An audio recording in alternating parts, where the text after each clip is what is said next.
Welcome to the session of APNIC survey report. And APNIC collect the survey result every twice a year. And the key issue for the survey is going to be incorporated into the EC strategic plan. So we have strategic plan every 4 years. And so I just leave the next session to our survey expert, Brenda. She's going to introduce the survey result and welcome for your feedback and also your comment. After the section, we have a prize drawing, and who win the drawing can get a special gift from us. Okay, thank you for your participation. Thank you. Thanks. Hi, everybody, and thanks very much for joining this session. We're going to be talking about the 2016 APNIC survey results. The process is quite a long one. We do focus groups across the region and then followed up by an online survey with where any member or interested stakeholder can take part and participate. So I'm just going to talk a little bit about the survey process and then talk about the individual results that came as a result of the survey.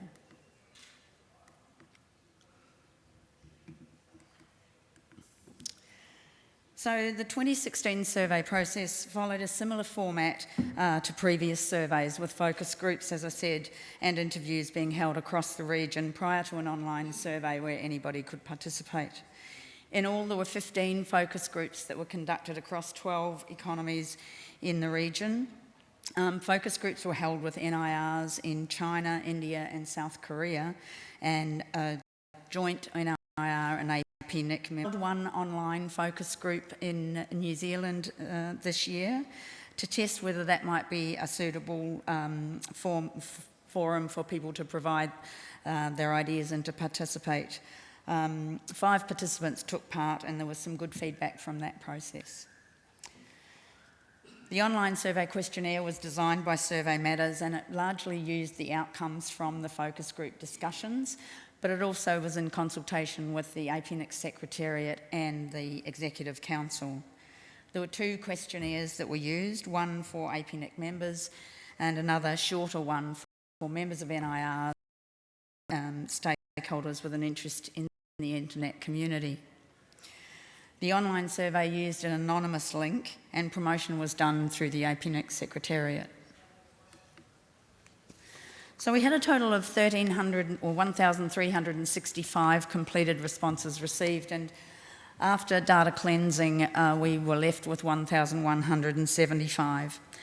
Data cleansing in an anonymous survey like this is standard practice in research, and it helps us to ensure that the responses are valid and reliable.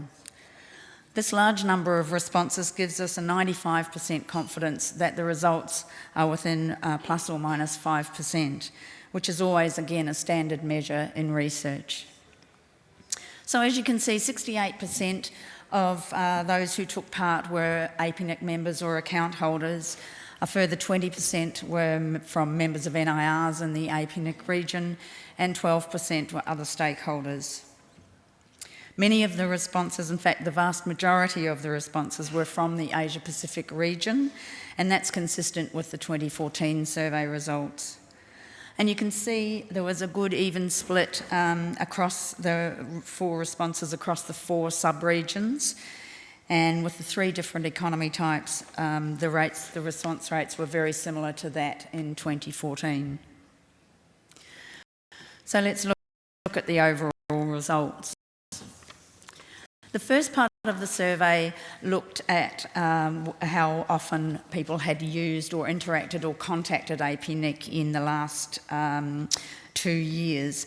So 84% of APNIC members had some form of contact with APNIC, and 63% of other stakeholders or members of NIRs have also had some type of contact.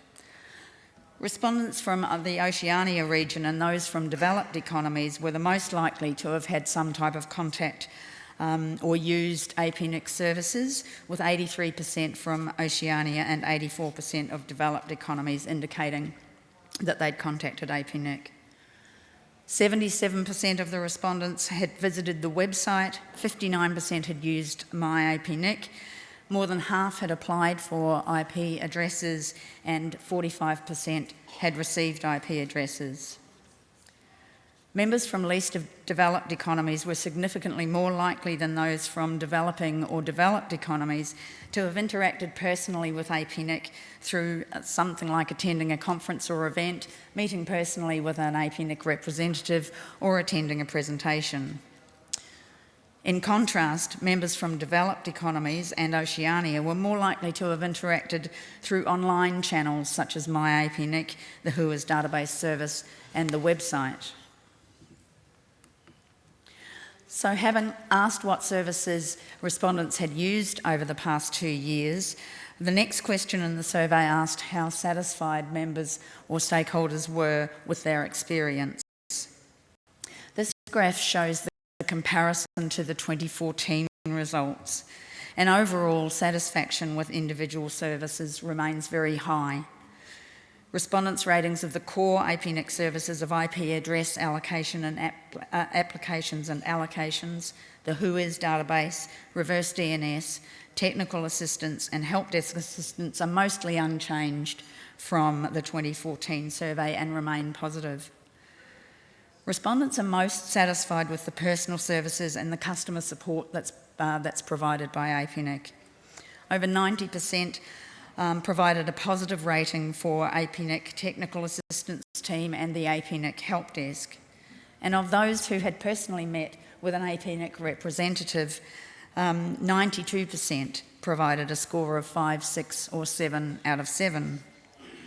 Respondents' experiences of the APNIC help desk, conferences and events and RPKI services have improved slightly since the 2014 survey.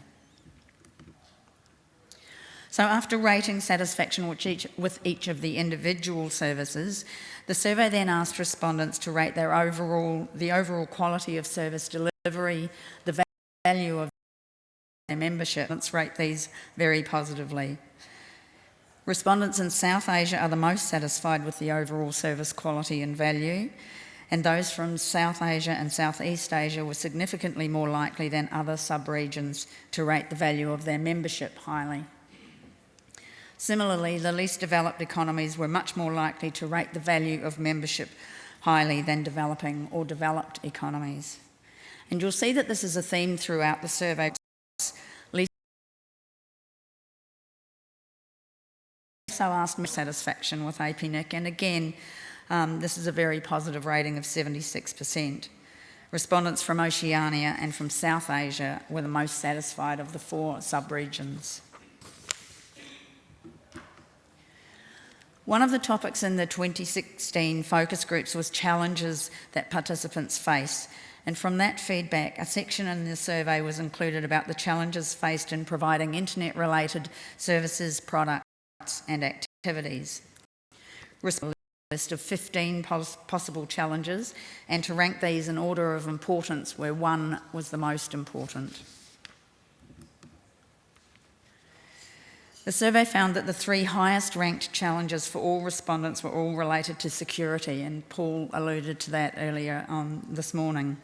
41% of respondents selected network security in their top 3 challenges, and that was followed by DDoS attacks, phishing, spam, ransomware and malware. And when we combined the 15 challenges into groups or themes, issues IPv6 and IPv4 related issues and others, again, security generally is the most important for members. That was followed by IPv6 related issues and IPv4. And that supports the outcomes from the focus group discussions, where a lack of IPv4 addresses, uptake of IPv6 and security were the 3 challenges that participants spoke about in those sessions. So to help understand if members think that APNIC has a role to play in helping to address those challenges, the survey then asked respondents to indicate if they believed APNIC could help with the challenge, with each of those challenges. A majority of in getting more IPv4 addresses, And while 65% agree that APNIC has a role to play where brokers are selling or leasing IPv4 addresses, this was not ranked highly amongst the challenges that members selected. There was only 4% of respondents included brokers selling or leasing addresses in the top 3 challenges that they faced. Respondents in LDEs and developing economies are significantly more likely to agree that APNIC has a role to play in network security than those from developed economies. And similarly, 70% of least developed economies and 64% of respondents from developing economies believe APNIC can help them with DDoS attacks. However, only 39% from developed economies agree with that statement. In both the focus groups and the free text comments provided in the survey, training was the main way in which respondents felt that APNIC could assist with their security-related challenges. Collaboration and knowledge sharing were also a strong theme throughout the survey. As we saw earlier, IPv6 was identified as a challenge in the focus group on this topic was included in the online survey. 15% of respondents have IPv6 fully deployed, and another 21 have deployed it in their core networks. Least developed economies and developing economies are more likely to have either fully deployed or have a deployment plan to transition to IPv6 than developed economies. 73% of respondents in least developed economies and 72% of respondents in developing economies have either deployed or plan to deploy IPv6, compared to only 52% in developed economies. And Oceania is the sub-region least likely to have either fully deployed or deployed IPv6 in their core networks. They are also significantly more likely than other sub-regions to have no plan for deployment at all. As you can see, 53% indicated they had no plan. It is important to understand, however, that these results are the stated views and intentions of respondents to the 2016 survey. Data that you may have or you may see around IPv6 deployment is not linked to these survey results.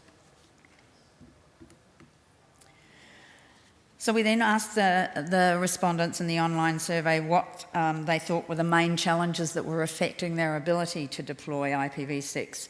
And 46% indicated a lack of demand from customers, with a further 36 including that customers are not ready for IPv6. A lack of technical skills, a lack of technical skills within the organisation, and no clear business or technical reasons or advantages to deploying was also in the top 4. In Oceania, 36% of a lack of clear business or technical advantages, and 32% that legacy systems were the challenges that were affecting their ability to deploy. And in the free text comments provided by respondents in Oceania, there was a suggestion that ISPs were not interested in IPv6 yet. Respondents from least developed economies were more likely to cite lack of skills within their organisation and a lack of training as one of the main challenges affecting their deployment. So to help APNIC understand the most effective ways that it can help members with deployment, the survey asked respondents to choose from possible scenarios. And similar to the outcomes of the focus groups, respondents thought that providing case studies, best practice examples, and more advanced training were the most effective ways they could assist their members with the transition or deployment of IPv6. Promotion of the benefits of deploying IPv6 was also a common topic of discussion in the 2016 focus groups.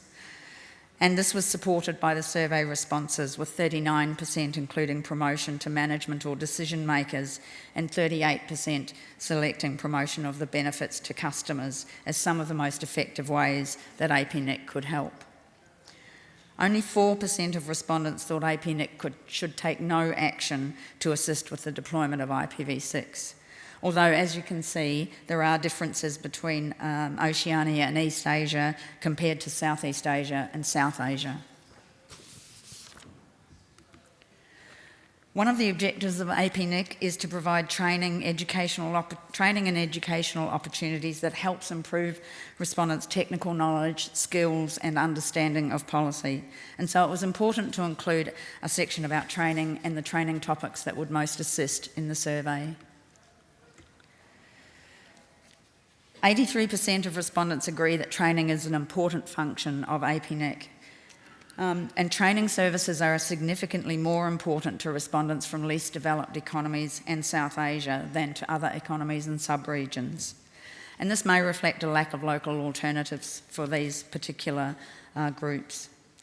80% of respondents also agree that APNIC should subsidise training to increase affordability where necessary. However, there were significant differences in the agreement between respondents in different economy types. Developed economies were much less likely to support subsidised training than compared to least developed or developing economies. Nearly 3/4 of respondents believe that APNIC should seek additional external training resources to help build its training and technical assistance services.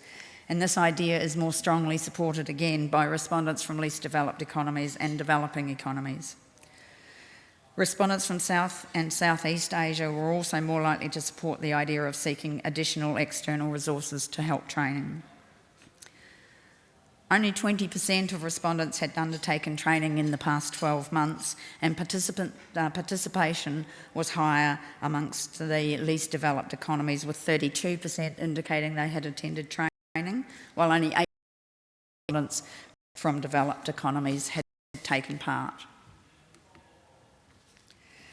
So those respondents who had taken part in training were then asked to rate for important areas their satisfaction with whether training programs are relevant and useful, whether the training programs are provided in a suitable format, whether training represents value for money, and whether there are enough training programs offered. 90% rated the training useful. And respondents in South Asia and Oceania were significantly more likely than their East Asia counterparts to find this. 86% of respondents agree that training programs represent value for money. There was a lower level of satisfaction with the number of training programs offered, with fewer agreeing that APNIC offers enough or sufficient training programs. So we then asked to indicate the respondents to indicate the training topics that were of most interest to them. And the most commonly selected topic was network security at 70%. And again, this confirms the feedback from earlier in the survey about the best ways that APNIC can assist their members with their challenges and the deployment of IPv6. Many of the free text comments that respondents were able to provide in their own words indicated that training on best practices in terms of security would be helpful. Respondents in least developed economies were particularly interested in network security training, with 85% indicating that it would benefit them. More than half of respondents also indicated that training focused on IPv6 deployment planning would help their organisation, and this was also supported in the suggestions in the free text comments. Respondents from East Asia were significantly less likely than respondents from other sub-regions to indicate that IPv6 deployment planning would assist their organisation. Of the APNIC policy development process for internet number resources, and a significant amount of feedback was provided by respondents. The survey also tested ideas for new services and the external organisations that respondents thought APNIC should provide the most focus on. Only 4% of respondents take part in the APNIC and the policy development process for internet number resource policies. And when we asked the reasons why they didn't participate, over a third of respondents indicated that they trusted the community to develop the right policies. However, 45% indicated they didn't take part because they didn't know enough about the process, that they could. So when we asked members in their own words what APNIC could do to encourage participation, many respondents suggested APNIC could share information about the process and send specific communications on the subject with details of how to participate, and that would help raise awareness and encourage more people to take part. Only 2% of respondents indicated they were not interested in participating, which again supports the other feedback throughout the survey about collaboration and information sharing. Those respondents in economies that do not have an NIR were asked about the importance of APNIC establishing some type of office or local agency that could deliver some services in their economy. And overall, 61% support the idea of establishing some type of office or agency to deliver some services, and it was particularly from South Asia and the least developed economies. 76% of respondents from least developed economies indicated establishing some type of local presence was important, compared to 45% from developed economies. So when asked to explain again in their own words what services they believed that APNIC could deliver locally, over 50% mentioned training. And while the majority of responses made general references to training provision, a number also specifically mentioned security and IPv6 education. Others also mentioned that they felt that if it was delivered in the local economy, they would benefit through more suitable training times and a lower cost. However, some respondents felt that a local presence shouldn't really be necessary, with some quite odd for a provider of internet-related services to require a physical presence.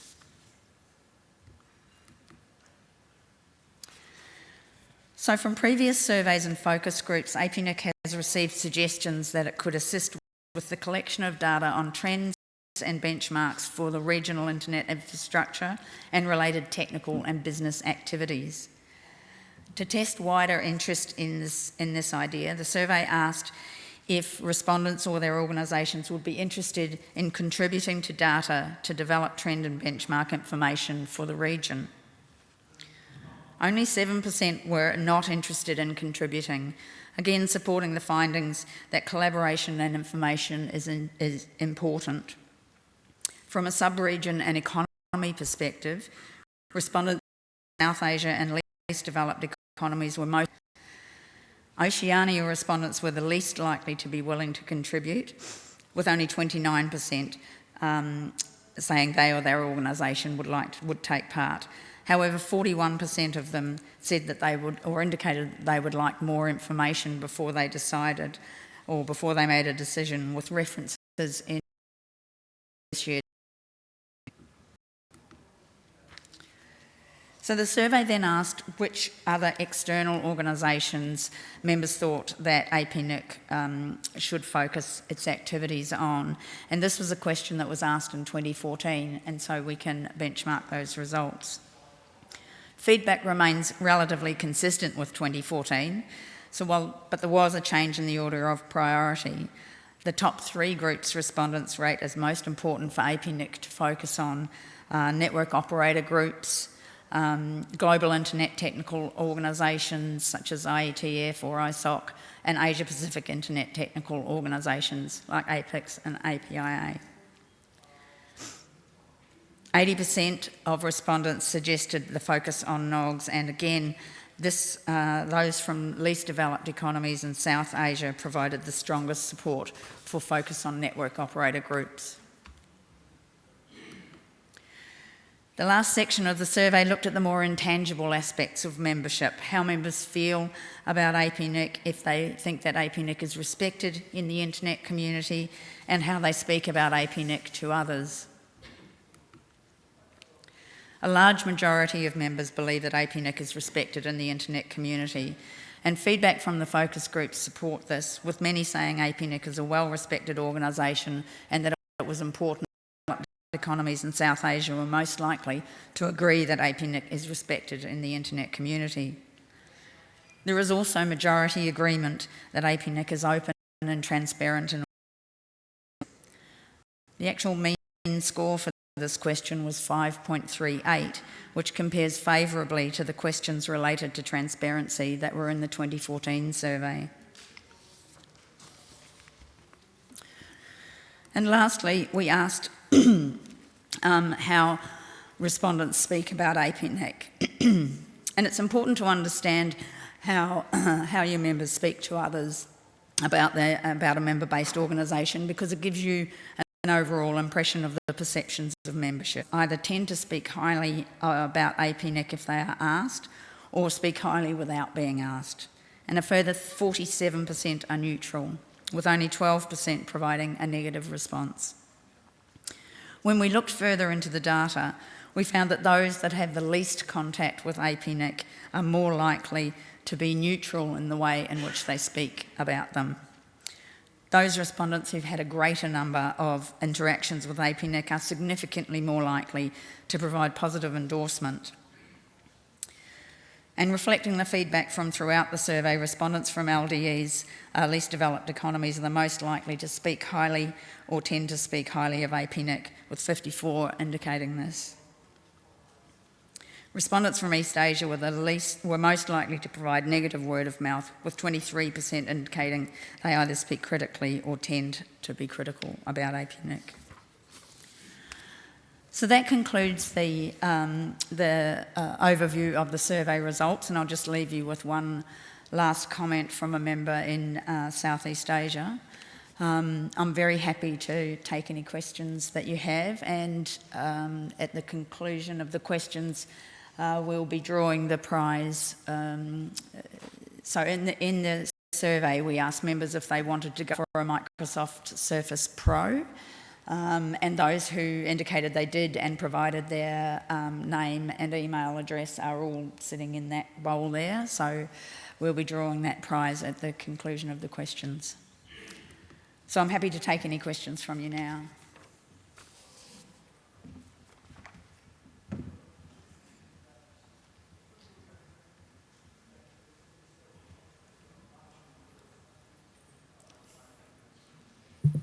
Aftab Siddiqui, Intelligent Networks. Since nobody's asking any question, it's my privilege to ask the question.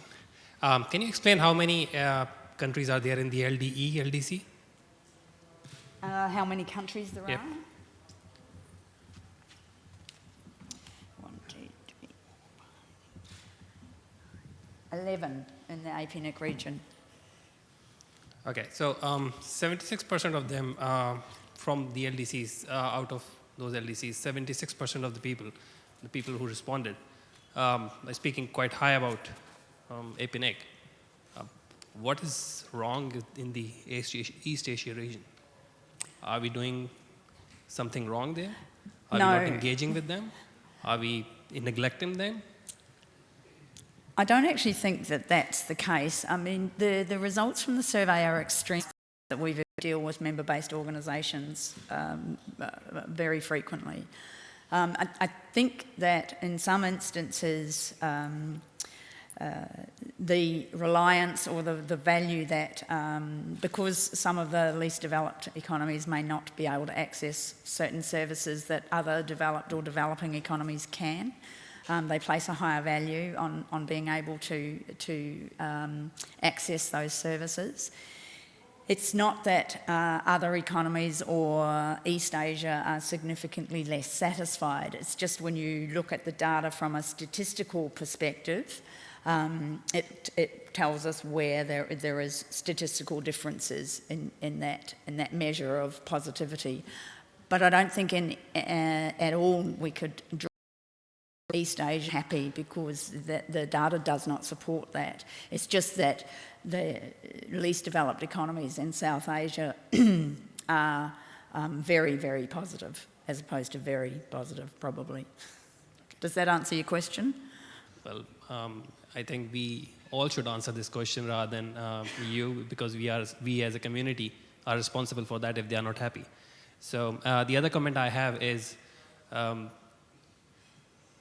saw the number for the PDP, and that are being part of it, and we are watching a decline every year after every event. So either we are doing an absolutely wonderful job and we don't need any policy, or we are doing an absolutely lousy job that nobody wants to suggest anything. So it's either of two. We have to make up our mind, what are we doing? We have to change the way we are doing it, or probably by next time there won't be a policy sick. So it's very alarming. That's the comment. No, I take that comment on board. And yes, it wasn't a large number of people that take part. However, there was a significant amount of feedback about when they were asked how APNIC could encourage people to take part. And I think that is, a lot of people, a lot of respondents didn't know that they could participate, and a lot of them felt that they didn't know enough about the process to participate. So possibly there's some education and communication around how we can get more people to participate in that process.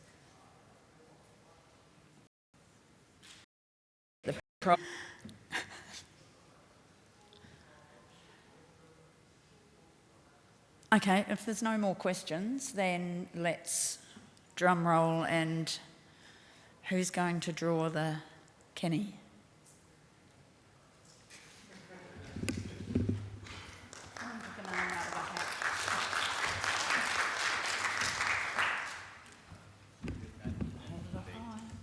So how many I can draw? One. Only one? Only one. Okay. Down.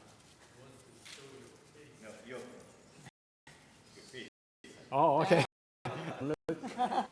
I got it. You got it? Hold on. I got it. Thank you. The one, right? That's the one. Okay.